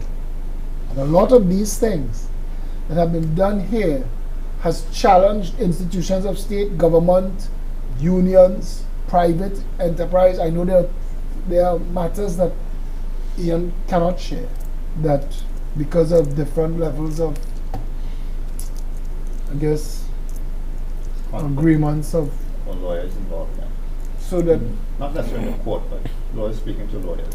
But that they've come to an agreement where everybody will settle, but nobody will talk about it. So it's a victory, but it doesn't make a change because the public doesn't get to hear At the end of the day, we want to set the precedent of being an organization dedicated to the best for everybody. I like when we write to people on behalf of people, and it brings a resolution that works for everybody. I like that. I think that we have to encourage that more as we try to scale the ramparts of the insanity of this country. Trinidadians do not know how alone they are against the system until they face their aloneness against the system and have to come looking for an Ian Griffith or Stephen Matheson. And I think that tonight's show should have given people every reason who are not yet members of the Citizens Union of Trinidad and Tobago to join, because the greater the number of people who are members of an organization like Citizens Union is the greater the power of the individual who is a member of Citizens Union. And we invite everybody to take advantage of the opportunity right now. And I think that Ms. Holder will give you all information as to how to join. In her closing comments, I'll give everybody the opportunity to give a couple minutes of their closing comments, and then I'll wrap this all up. Well, I would like to cede my time if the director could just play out the other 3 clips.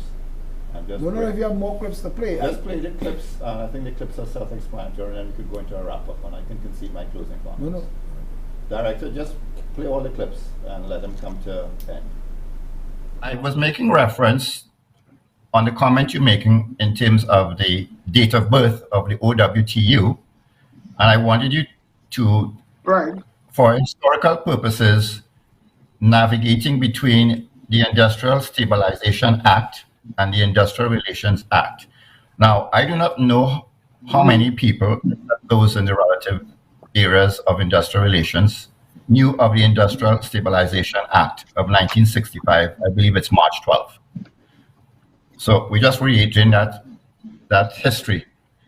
But there was a fracas, since we are talking about labor issues, between the OWTU and the union at the time that represented the sugarcane workers. If you can just tell the audience a little bit about that.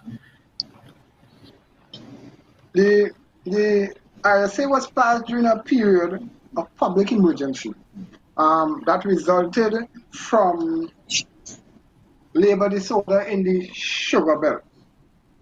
So they have a lot of public emergencies in the sugar belt, right? Workers employed by the sugar companies were walking off the job, right? They caused a complete shutdown of the sugar industry. Sorry.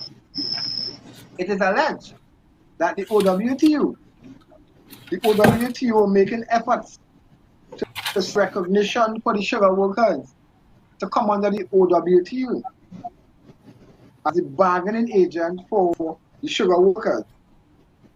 And the government of the day, sensing there was a split between labor, that is when they decided to bring the ISA into being, right?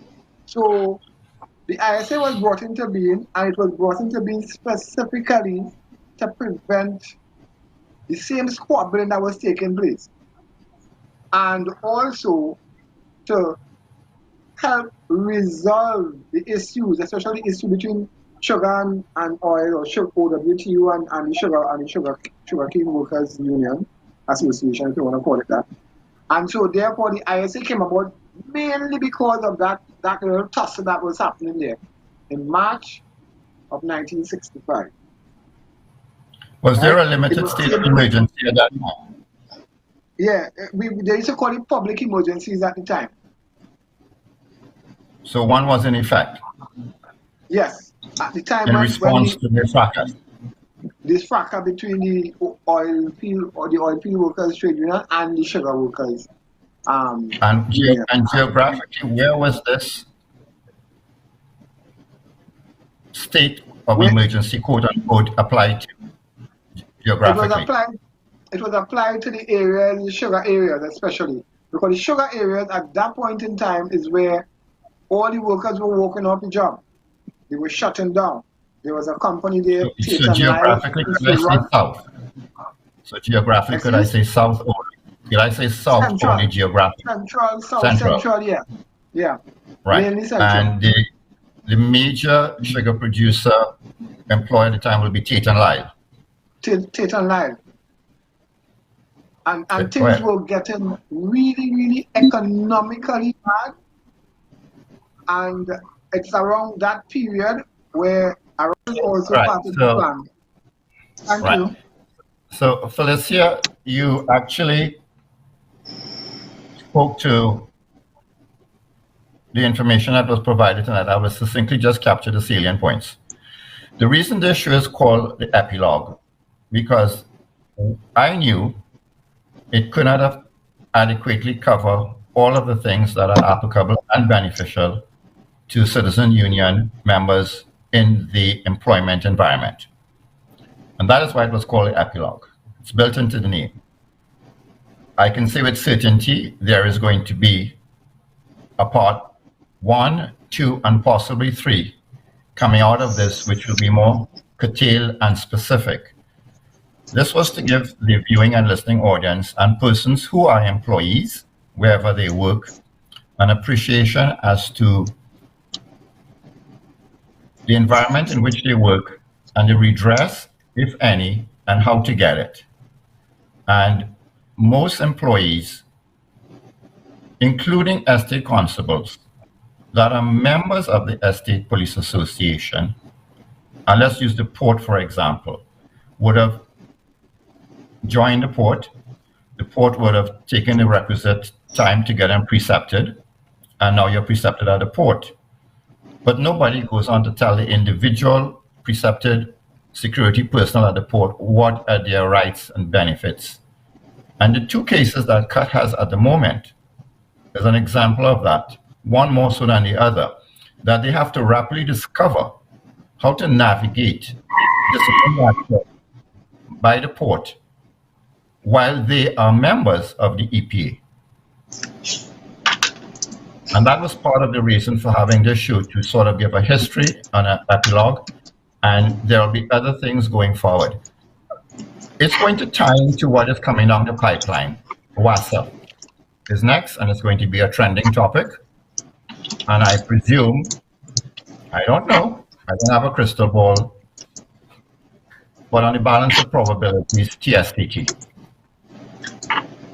And all of those persons that we are referring to that have bargaining units to represent them, notwithstanding, if they are not aware as to their rights, and they're solely reliant on the bargaining unit to represent them, and if they're not adequately represented by the bargaining unit, what happens with Petrotrin is what is going to happen.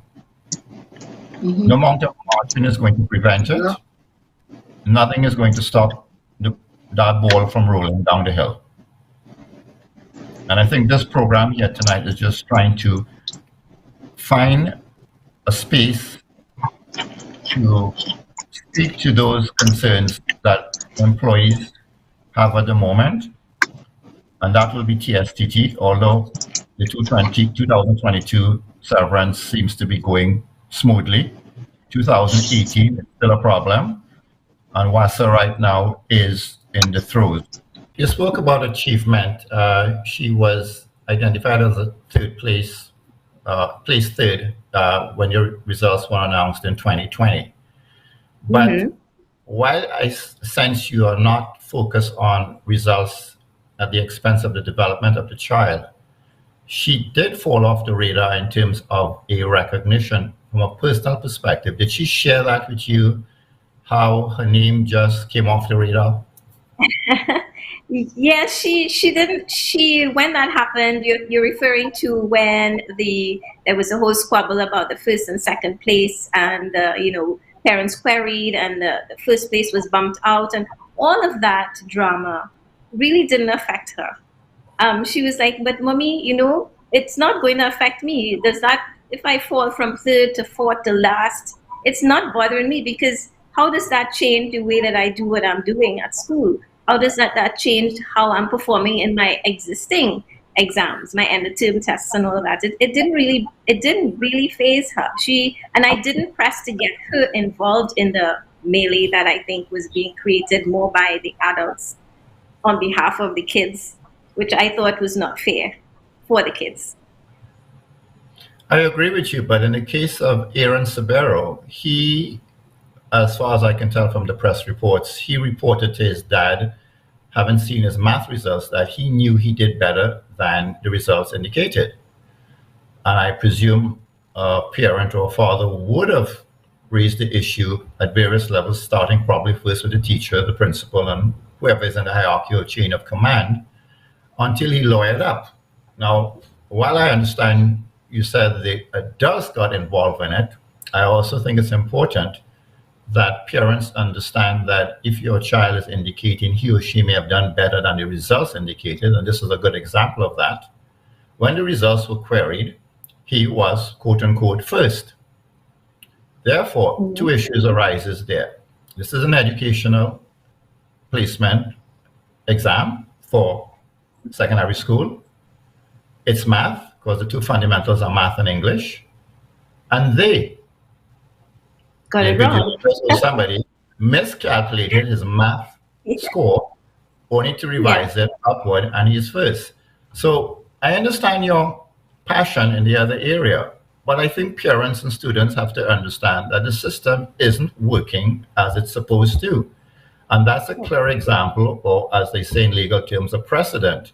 Now, I don't suggest every parent query every result, but what I'm suggesting is that they listen intuitively to what their child is saying to them. From a developmental point of view, the child said, "Dad, I did better." The father investigated it. The father most likely lawyered up. The child got the results he deserved. So he's not going through life saying, "I did better than this. No one did anything, and I don't have a sense of accomplishment for my hard work." So what are your thoughts on that other side where the adults got involved? Well, I think if you were to think of it, if all parents were to have to feel as though they needed to query, or all students, if my daughter had said, "But Mom, I think I really did better than I should have placed first, not third." As a parent, I would not have queried it, because the placement for her was not the priority of her performance, was not the motivation behind her performance. So, but I do understand that there are some kids who have been, have been so trained, so well trained to always be on top, regardless of what happens. The competition has been ingrained in them from such a young age that becomes their number one. I mean, I find competition is very healthy once it leads to camaraderie and once it leads to upliftment of others. But I do understand if the child feels as though, I did better and therefore I want daddy to check my grade and see that I did better. That should have been behind closed doors. Else, the other option is when they do publish the results as publicly as they do, as you saw from the photos, it was a big thing. They should be very careful. Either they say these are the preliminary results or these are the results, and any queries coming afterwards, we will deal with them. But I don't think there should even be an avenue to be incorrect in the calculations at all. For an 11-year-old to point out, this thing is not right. Who is in charge of doing the marking? Why was there such an error made in the first place?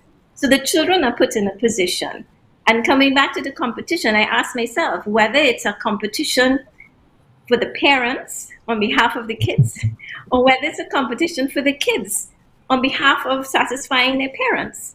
So whether that's a healthy one or not, to me, all of that can be eradicated if they just look at this exam as for what the purpose is. Your child has passed for the school of their choice. That's all I wanted. That's all your child wants. And take it from there. Their performance after that has nothing to do with their performance in this SCA exam. Not here and not internationally. Nowhere else in the Caribbean. Nowhere does it matter.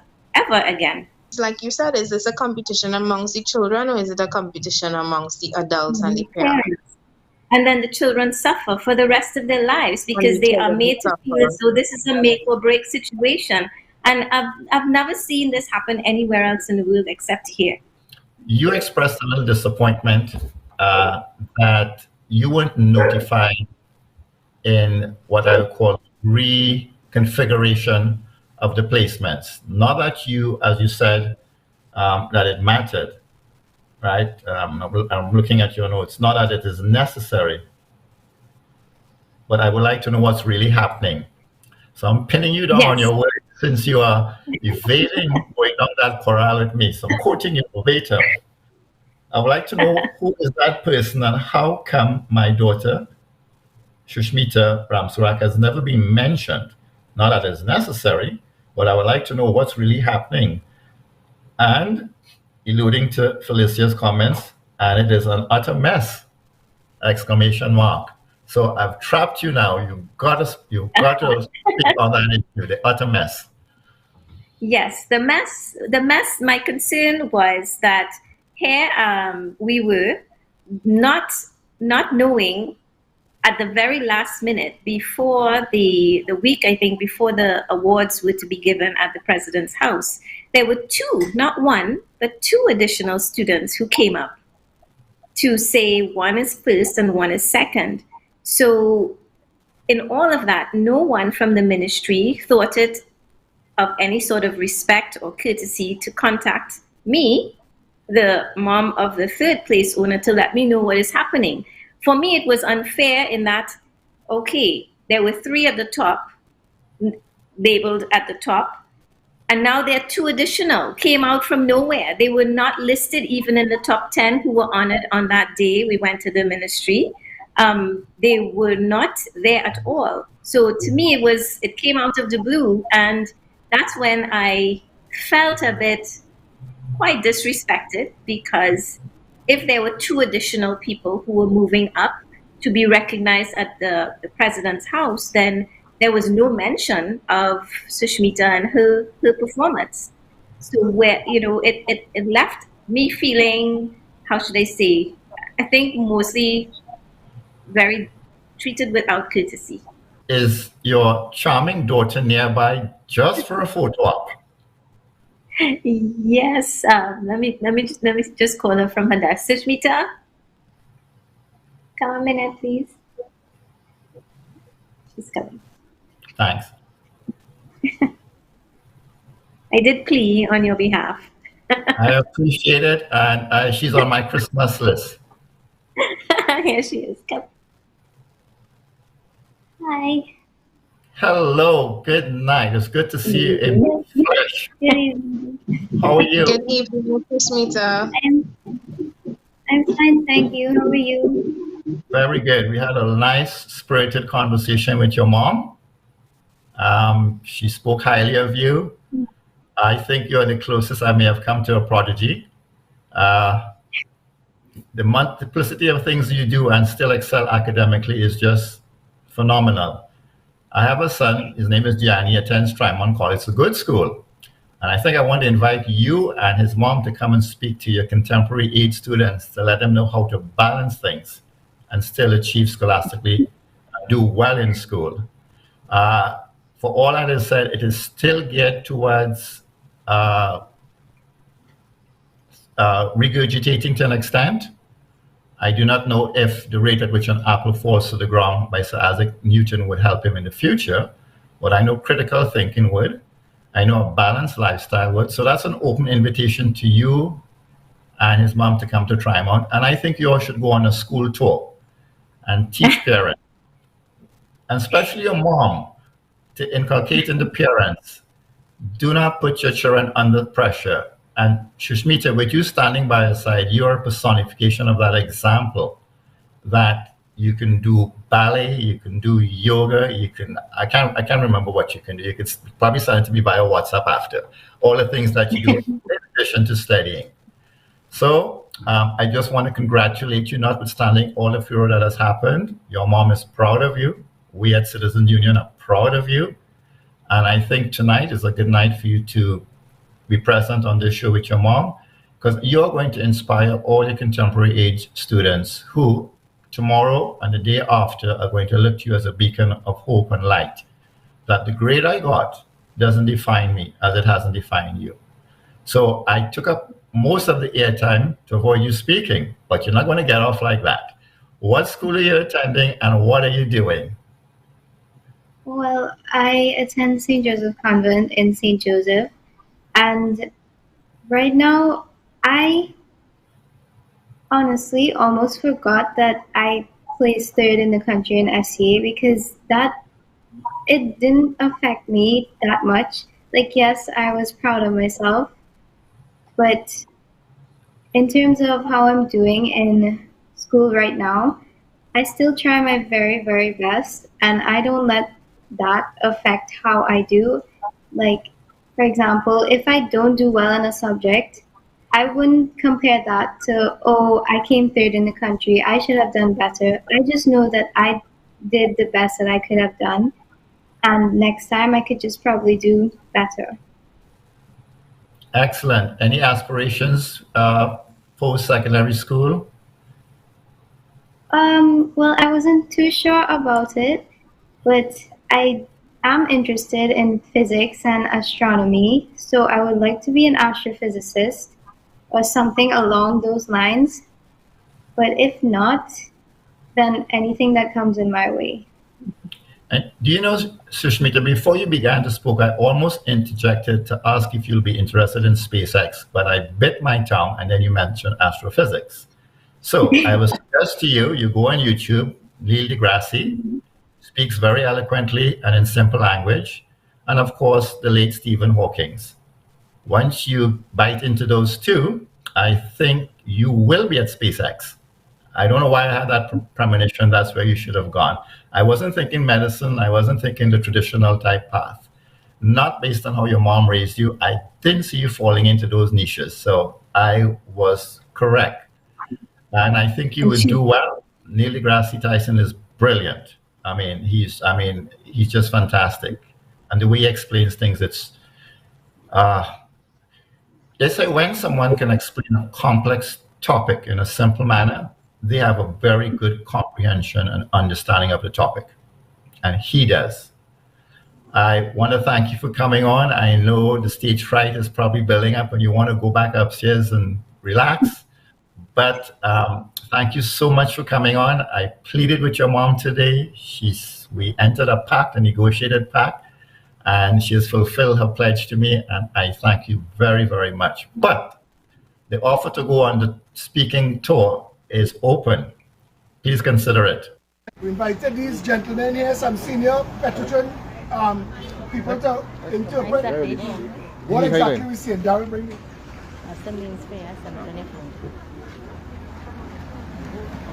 Sorry, this is what we have. Next time, someone, if I have an iPad, we can put it on. Yeah, we can put it on iPad.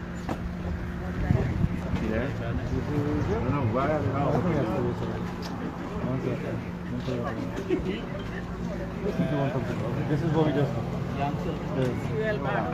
So if you could tell us what you see in here, if anything looking there like a rescue. I have to focus on it. This. Darren, stay close in case you need your assistance. This is the launch landing there. This is the crane.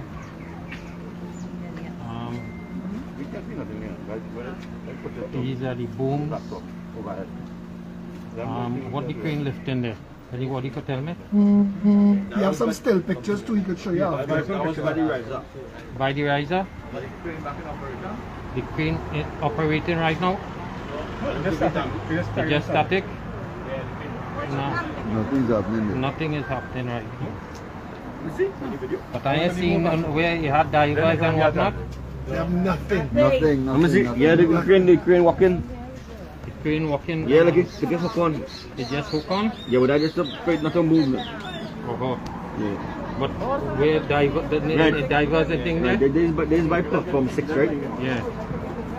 The remote, the lead line is. That the line them underneath that water, on the gallon. Yeah. This is the line here? Yeah, the rusty looking one. Our guest is Julie Ali, and she's going to relate her story in a minute.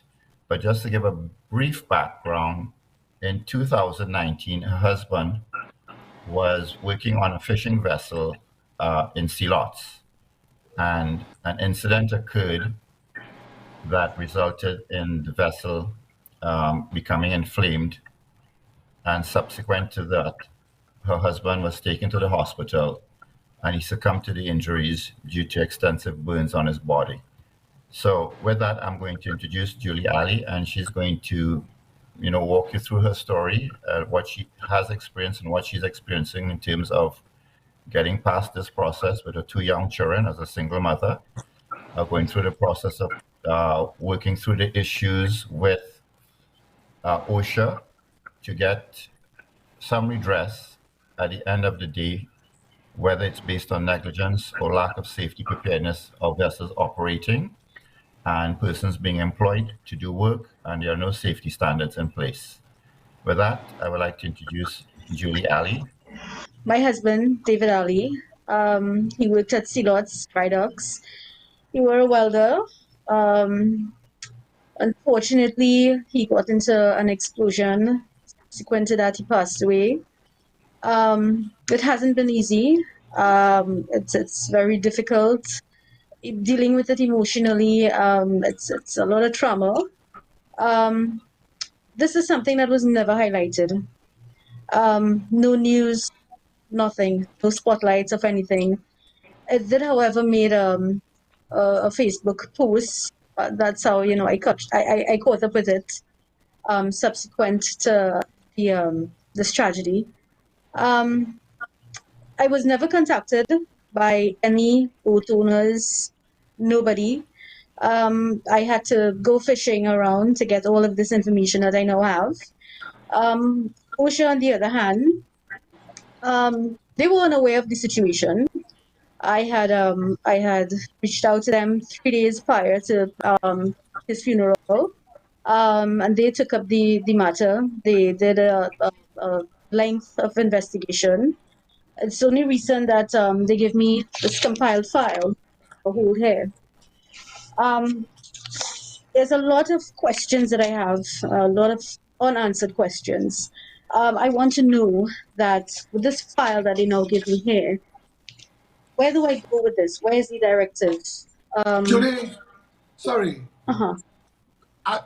I'm waiting for you to pause because I want to jump in about 900 questions. Everything that you're saying, giving me questions that I want to ask. I want to ask you, when did this occur? On the 18th of the 11th month, 2019.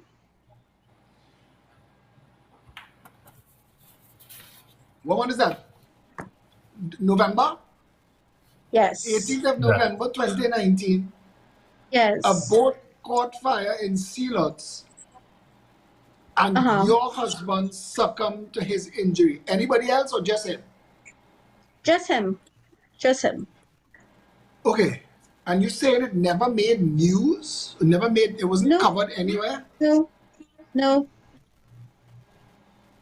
And so could I ask you what your husband was doing on the boat? Was his profession?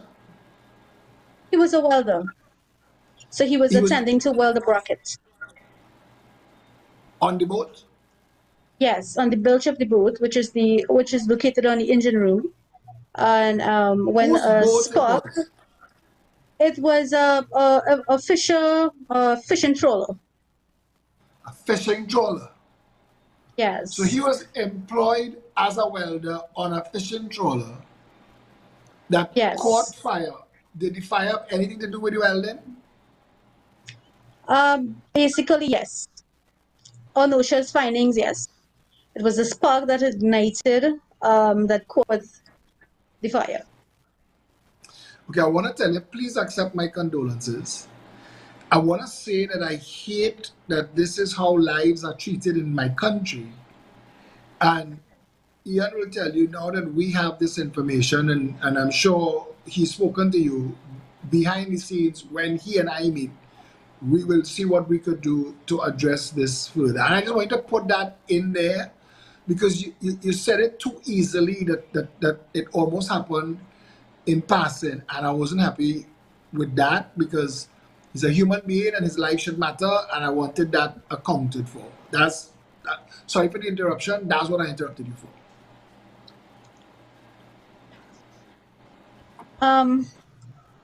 Subsequent to that, I have been fishing around for information.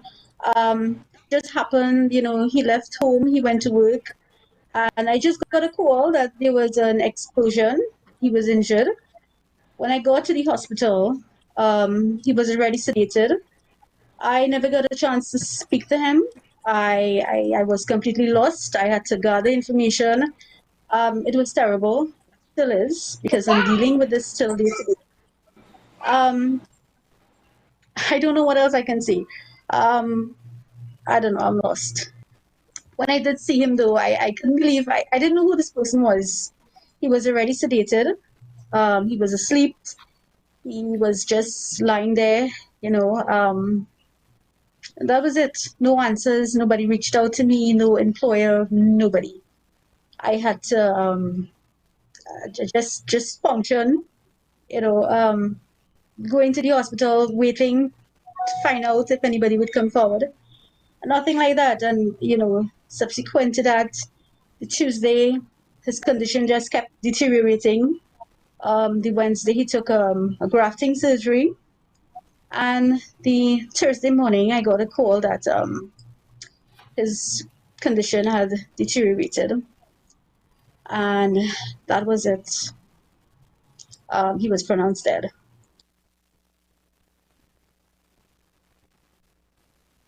Long night. We started a bit late. We apologize. It was a lot to pack in. It was a year in review.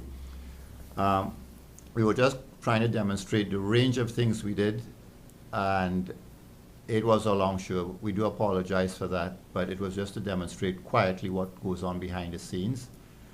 We have ended on a very somber note. While there was some positive wins in terms of the industrial relations side, people getting settlements south of 50,000, north of south of 100,000. But this incident ties in exactly what is taking place right now with regard to the Commission of Inquiry. As Phillip alluded to in a video, you can't fix stupid. He wasn't there for this one, so he didn't know about it. But you know about it tonight. There is no Commission of Inquiry taking place into the death of this woman's husband, where he was cremated in a fishing vessel, hearing his last scream and voice in that clip that was given to her. I do not know how she survives. She is a single mother with children. And what is fortunate in a good way, the attorney representing the union at the Commission of Inquiry is also the attorney that she has engaged. But her focus at the moment is the Commission of Inquiry. And we would just like to appeal to Nari Afonso to pick up this matter in conjunction with your advocacy at the Commission of Inquiry. They are both egregious things that transpired. The drowning of 4 divers and the burning to death of a person on a fishing vessel employed by the vessel operator. I would just like to end on that note. And I'd like to say, taking it from there, a lot of what takes place in this country, nobody gets to know, nobody gets to see. I'm reading the foolishness of a PNM sycophantic troll telling a former UNC minister that the Minister of National Security might be a PNM, but the people below him are UNC and they're sabotaging him, and all this nonsense that passes for the administration of governance in this country is why we created a Citizens Union of Trinidad and Tobago. Because while we are the Progressive Empowerment Party and we formed that party to fight for an alternative to the madness of the PNM and the UNC and the destruction of the country, we had to give the public somebody that they could turn to, something that could respond, give them redress, give them some sort of result, because this woman whose husband burned to death It's no different to the woman whose husband lost his leg. Same barrier. No different to the families. When we went to Paria, and I want Trinidad to hear this, because you heard it in the Commission of Inquiry. They parked the family on a bench in a rusty old bus shed and left them there that first night and didn't give a damn. The Citizens Union of Trinidad and Tobago is a proof of concept of what a government could do. It's like the Phillip Will Fix It program that someone said is the most successful political program they've ever seen outside of government. We've done so much, and our shadow MPs are doing so much. And I don't want to conflate the politics with Citizens Union, and Ian Griffith makes a point to note all the time that this is apolitical, and it is, but it's also representing people, and that is the reason and the meaning of politics. The people of Trinidad and Tobago are responsible for the condition of Trinidad and Tobago, and we all have to take that. My younger self, all the times that I didn't know or didn't care to know what was going on in the politics of the country, I regret that. I regret that I wasn't involved sooner, but I guess nothing happens before it's time. I'm happy at the amount, the sheer volume of work. Some of it I read that they accomplished in the Citizens Union that we can't tell you because of agreements of secrecy and whatever. But I want you to know that there is an organization that's strong, that will stand for you and all of its members. Join it. Join the Citizens Union of Trinidad and Tobago. What's the number to join? 486-2888. Call now. WhatsApp. Join. There's a website. citizensuniontt.org. And you could sign up there. Join us. Join the Citizens Union of Trinidad and Tobago. There will come a time where you'll be glad that you did. I want to thank Ian Griffith for all the marvelous work that he's done with barely any resources at all. He makes magic. I want to thank David Welch and his team for putting together this show on short notice that we've been planning to get done for a long time. And even though I'm trying to take something like a break, they knew that I had to be here for this, and I'm glad that they insisted. I want to thank Felicia Holder for being here and telling us about the business of affiliates, and Stephen Matheson, who his guidance through dark and murky waters during the pandemic and the lockdown, when information was scarce and hard to come by, he added his light to ours. I'd like to thank Indira for the role she played in helping put it all together, and everybody who was involved. Thank you very much. I hope all of you who are watching this feel motivated to share it with friends. With as many people watching and knowing that this organization exists, come and join the Citizens Union. Don't wait for the wolf to reach your door. Ian's plate is full. And if you would like to volunteer to assist, if you have any capacity, human resource, legal, otherwise, feel free also to reach out. You could WhatsApp me on 682-2110. I'll pass you straight on to Ian. Yeah? So, until the next time we bring something like this to you, thank you for viewing. Stay safe, Trinidad and Tobago.